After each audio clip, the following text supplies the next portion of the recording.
Welcome back again. We're looking at the very last question on your Chapter 6 practice test. Remember that this is all basic integrals, so we're not going to use any advanced integral techniques. Everything we do here is going to be calculating the integral using just some rudimentary techniques. So let's get on with question 13, a question which I quite like because it's really similar to what you would see on an AP test, really. Let's take a look at it. The velocity of a particle is given by the graph of vt below. There's a list of coordinates over here, which is kind of hard to read unless you have a magnifying glass. But all of these are kind of where they should be, basically. So for the graph of v, all the lines are either straight or semicircular. So this is actually a half circle here. And the coordinate of each intersection is listed.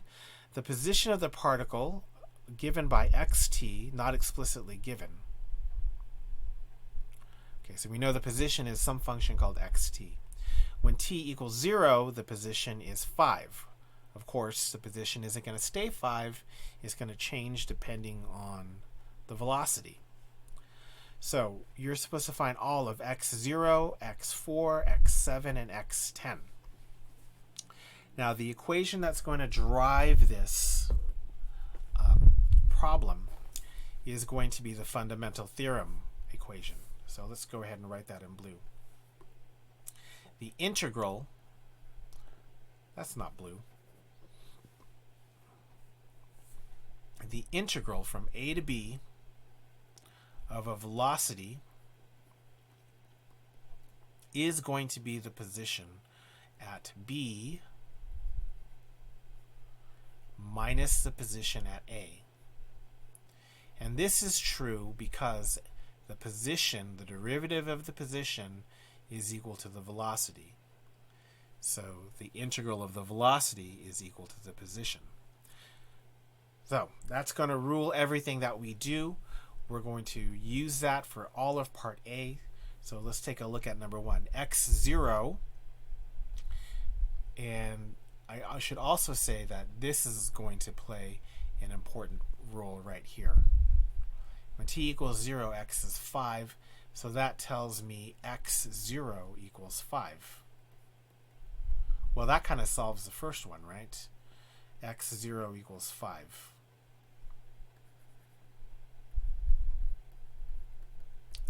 Now for that second one, we're going to say that the integral from 0 to 4 of the velocity dt, that's going to be the position at x equals 4 minus the position at x equals 0. Okay. And it's also equal to the area. And I'm going to put that in quotes, between 0 and 4. So let's take a look at the area between 0 and 4. It's a triangle. What is the area of this triangle?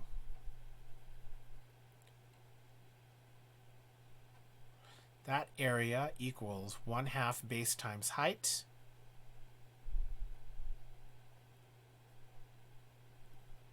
and so that area is equal to, let's see, 4 times 4 is 16, half of 16 is 8. So the area is 8, and because it's below the axis, the integral is -8. So x at 4 minus x at 0 equals -8. Remember, negative because the area is below the axis. Well, we already knew that x5 is x of 0 equals 5. So x4 minus 5 equals -8. That would mean that x4 is equal to -3. All right, so that's how we're going to do all of these problems. Let's take a look at the next one, x7. And I'm going to, let's start over with 0. So the integral from 0 to 7 of the velocity dt, that's going to be the position at 7 minus the position at 0. And that's also going to be equal to, quote, the area, because it's not really area, between 0 and 7. Let's take a look at the area between 0 and 7. Okay, so we already know this area is 8 on the from 0 to 4. From 4 to 7, that's a semicircle. The radius here is 1.5. So if the radius is 1.5, that means the area is going to be 1/2 of 1.5 squared multiplied by pi.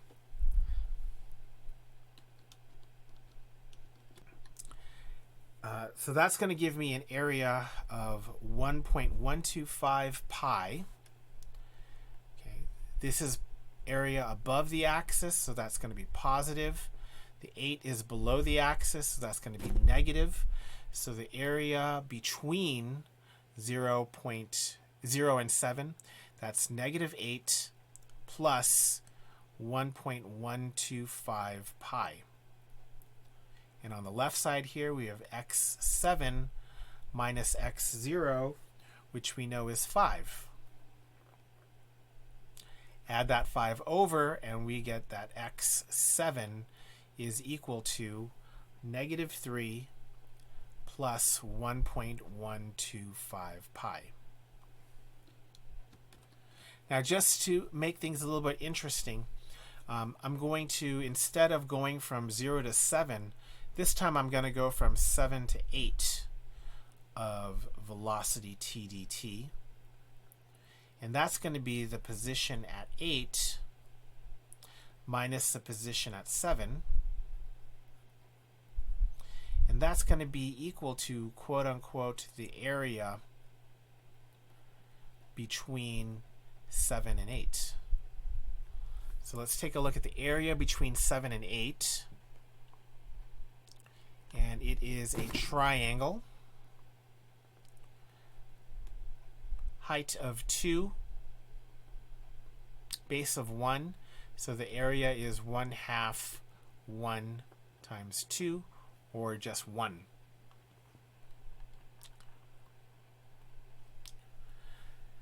Let's put in the stuff we know. We don't know x8.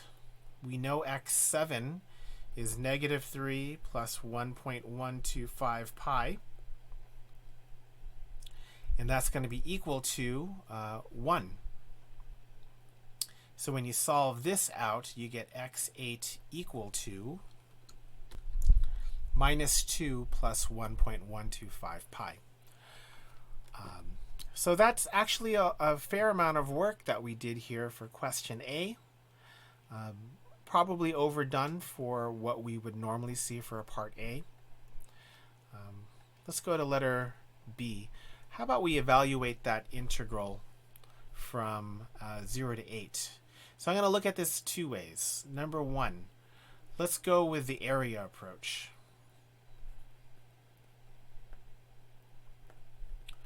So the area approach says that the integral from 0 to 8 velocity t dt, that's going to be the sum of all of those signed areas.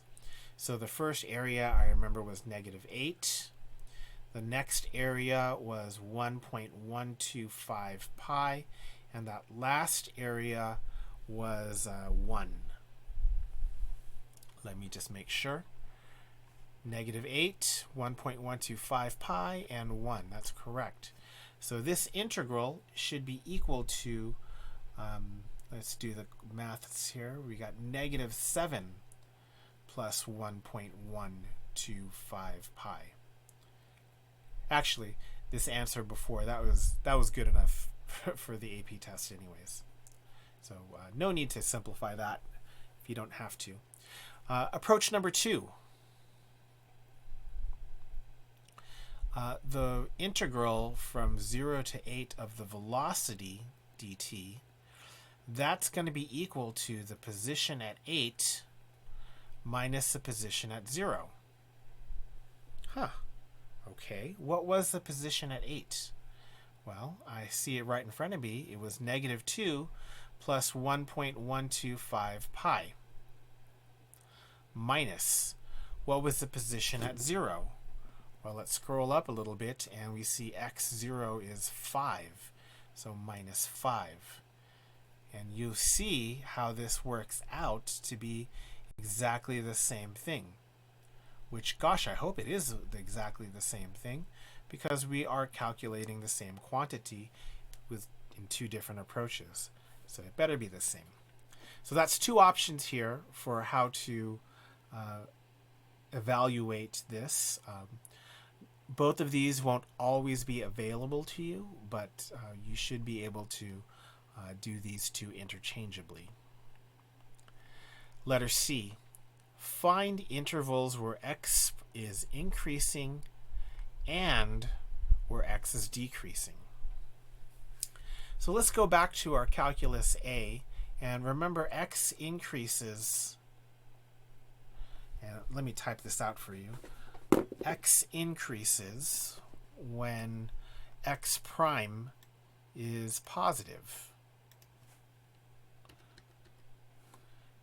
X increases when x prime is positive, is greater than 0. Well, x prime is velocity, so x increases when velocity is greater than 0.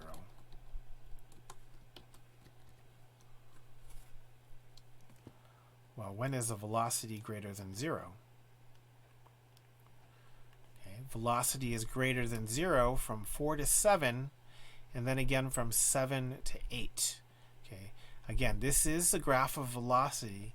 So when is the velocity graph above the x-axis?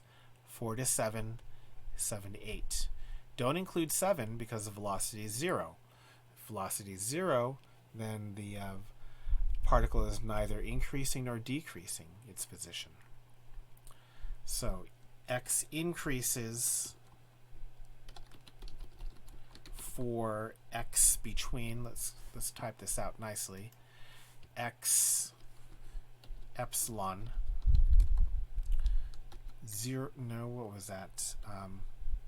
4 to 7 union with 7 to 8. Okay.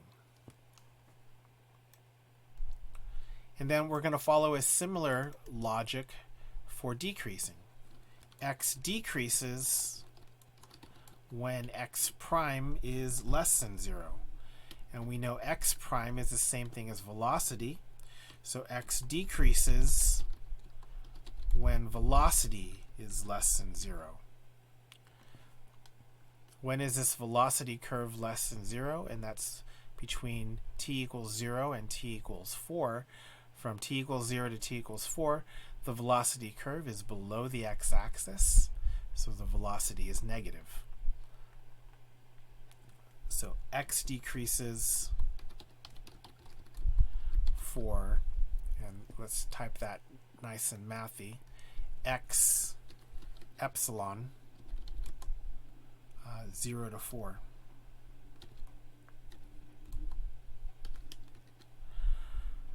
Okay, feeling good here, folks. Let's move on to letter D. Xt has a relative minimum on the given interval. What are the coordinates of the relative minimum? And use the velocity to explain why this coordinate must be a minimum. Okay, so we get x has a relative minimum when x prime changes from negative to positive. Okay, well, x prime is the same thing as the velocity, so that means x has a relative minimum when the velocity changes from negative to positive. When does the velocity change from negative to positive? Okay, here the velocity is negative, here the velocity is positive, here the velocity is positive again. So the only time the velocity changes from negative to positive is at t equals 4. negative velocity here, positive velocity here.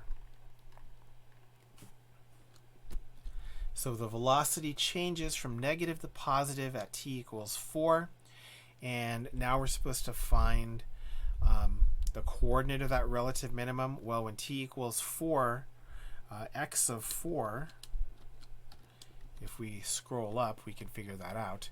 X of 4 was negative 3. Okay, so relative minimum at x equals 4, 4 negative 3. So I hope that made sense with you. The logical step is really important for you to master here.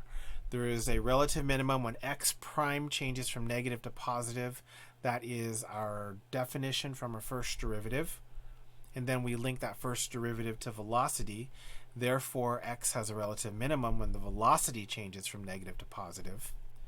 And then we link that velocity to the graph. So velocity changes from negative to positive at t equals 4 on the graph. Put that all together, therefore, and you get a relative minimum at x4 equals negative 3 or at 4 comma negative 3. Last question. Are you tired of averages yet? Have we learned this? I hope so. That's why we're doing this. The average velocity from the time period from 0 to 8. Remember, the average of anything in calculus is 1 over b minus a integral from a to b of f of x.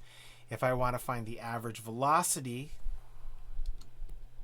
I just put the velocity function in that same integral and adjust the lower and upper limits to 0 and 8.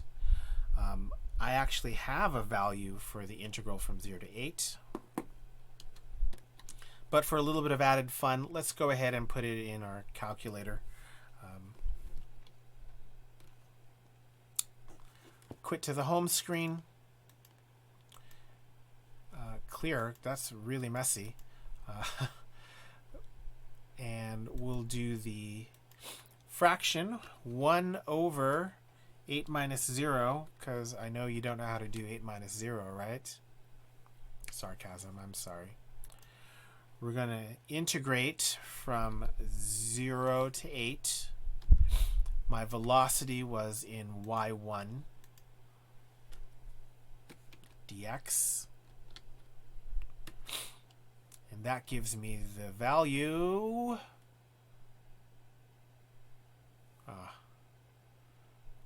Wow, it's taken a long time for this one. Okay, well now I feel really foolish because y1 is not from the function.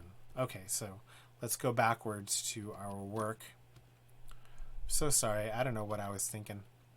The integral from 0 to 8 of the velocity, we have that as this number right here, negative 7 plus 1.125t. So the average velocity is equal to 1/8 multiplied by negative 7 plus 1.125 pi. I don't know why I said t earlier, probably because it's getting late. So that's our correct answer. I know you're going to want to put that as a decimal. So if you put that in your calculator for the decimal, you get yourself a nice cool negative 0.43321. That's it, everybody. We've just gone through all 13 questions from your Chapter 6 practice test. Hopefully you have good luck with this one. Remember the average formula. Remember the fundamental theorem of calculus. And really get to know these things. So I'll see you guys next time. Good luck on your test.